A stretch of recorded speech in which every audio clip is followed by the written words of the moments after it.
Hi friends, வாங்கம்மா கணிக்குது channel.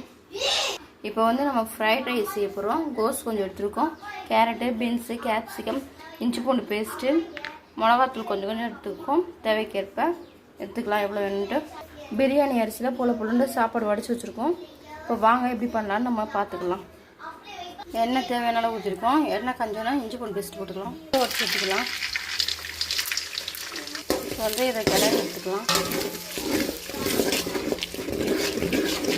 Pepper தூள் கொஞ்சம் போல போட்டுக்கலாம். நல்லா கிளறி விட்டுக்கலாம். இதை எடுத்து வச்சுக்கலாம்.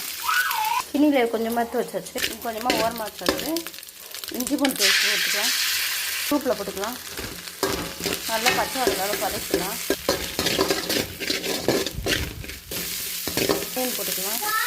கேப்சிகம், கேரட், கோஸ் போட்டுக்கலாம். அதே கிளறிட்டு கொஞ்சமாக உப்பு போட்டுக்கலாம். நல்லா கொஞ்சம் கிளறி விட்டுக்கலாம். இந்த ஸ்டேஜில் மசாலா தூளை போட்டுக்கலாம். அரை முட்டை எடுத்து கொட்டிக்கலாம். வதக்கி வச்சது முட்டையெல்லாம் நல்லா இப்போ எல்லாத்தையும் ஒன்றோட ஒன்று கிளறி விட்டுக்கலாம். லைட்டாக சோயா சாஸ் ஊற்றிக்கலாம். லைட்டாக சில்லி லைட்டாக ஊற்றிக்கலாம். டொமேட்டோ லைட்டாக ஊற்றிக்கலாம். பெப்பர் தூக்கிக்கலாம் கொஞ்சம் போல். எவ்வளோ அழகாக கலர்ஃபுல்லாக இருக்குன்ட்டு இப்போ நமக்கு தேவையான வெஜ் ஃப்ரைட் ரைஸ் ரெடிமா.